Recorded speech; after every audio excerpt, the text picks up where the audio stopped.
Hey everybody! So we've been working on this garden for several months now, and the plants are starting to mature. So we're going to give you another tour of the garden. Last time we went through, there wasn't a whole lot to it. So here we go. All right, so you can see the big picture right here. I don't know if I had shown this to you before, but we did have a squash plant right there, and it got infested by grubs. There's a particular type of moth that will plant its eggs on your squash plant, and by the time you see it wilting, it's already too late, and you just pretty much have to pull your squash plant and get rid of it. But I did get a little bit of a harvest off of that. I had about 4 or 5 zucchinis that came off of that, calabacita squash. All right, here we have a grape tomato that's kind of still working its way up. That one came up volunteer, and it's a little bit behind the others. Here we have a twilight purple grape tomato, and another one right there. So those are kind of some smaller ones. Here are my pepper plants. Okay, so the grape tomatoes all came from seed. This one actually was from the store, probably Walmart. It's a mild jalapeno. This one, another mild jalapeno that came from a nursery. That one was a tam jalapeno. The first one that you saw was called a jalapeno.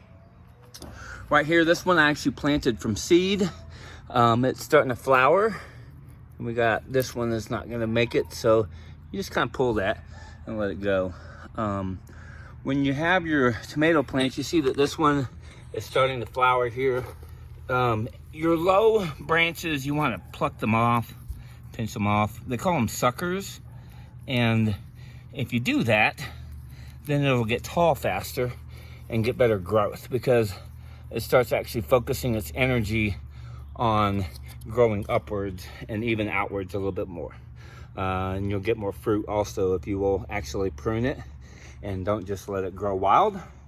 All right, next we have our sweet banana pepper, bought at a nursery, and all of my sweet bananas were bought at nurseries.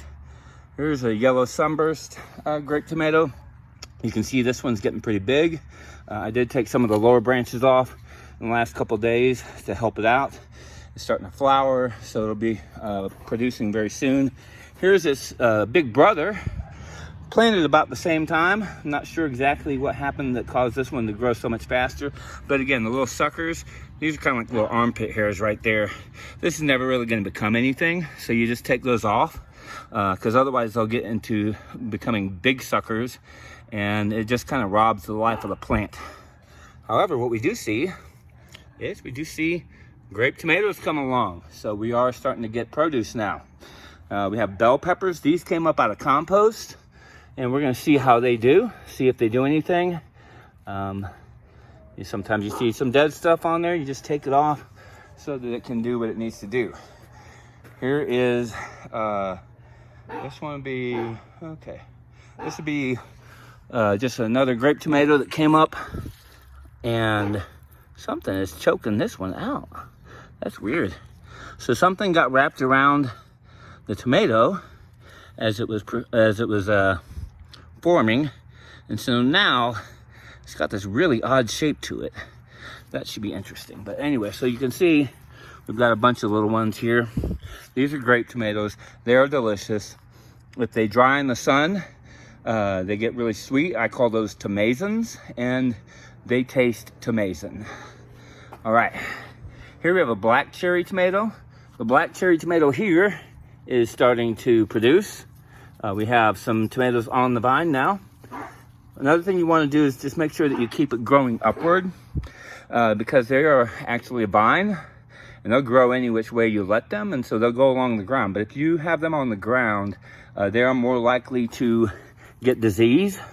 And so anything that's going to be touching the ground or growing downward like this, you just want to either encourage it to go upward with either a stake or something that you can tie it to, or if it's just growing straight down off the stem, go ahead and trim it off.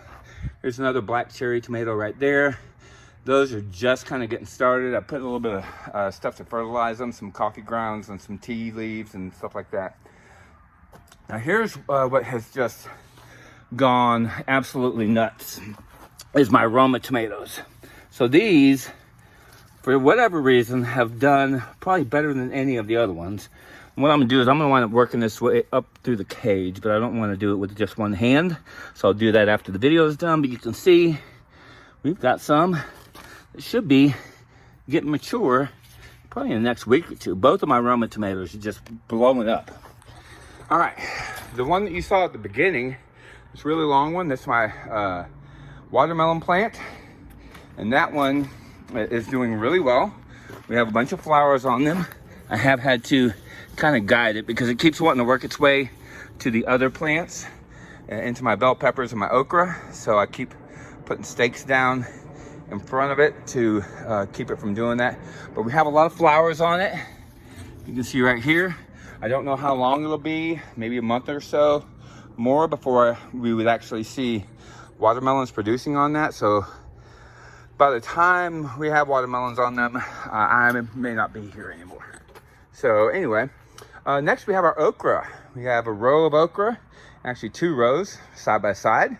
They are doing awesome. These were planted from seed. They grow very quickly. So if you want okra and you have not planted them yet, it is not too late. You will get a decent crop out of that. So one thing you do want to do with your garden is keep it weeded, get all the grass out of it if you can, because that grass is going to steal water and nutrients from it. Okay, we have more of the bell peppers also, again, that grew from compost. Basically bell peppers that I'd thrown away, and so they have turned into these plants. We'll see what they produce. Okay, last we have our center row of tomato plants. So we have this Cherokee purple tomato, and it's starting to get some height to it. It's got some flowers, so it should be starting to produce something soon. This is very exciting. Another Cherokee purple right here. We have these 3 little guys on it, and over the next few weeks we'll start to see more and more. Another little tip that I've learned is that with vegetables that produce over a period of a growing season, that you do not want to just wait forever and ever for them to get gigantic when you first start harvesting them. Those first ones, once they start to look like they're ripening, go ahead and pick off at least 1 or 2 of them. And then the plant, for some reason, gets that signal that you're actually harvesting it, and it starts to produce like crazy. So don't just wait for it to get huge. You don't necessarily want to pick them off when they're like this, but when they start to ripen, you don't have to wait for them to just get super ripe. With the pepper plants, one thing I found on those is that they have like a little stem at the end of the pepper when they first start growing. And once you see that stem is gone, you can probably pull that first one especially. All right, so we have black crim tomatoes right here and here, and then the last black cherry tomato. So, oh, look at this. We got new growth here on this okra plant, and that's gonna be another new leaf.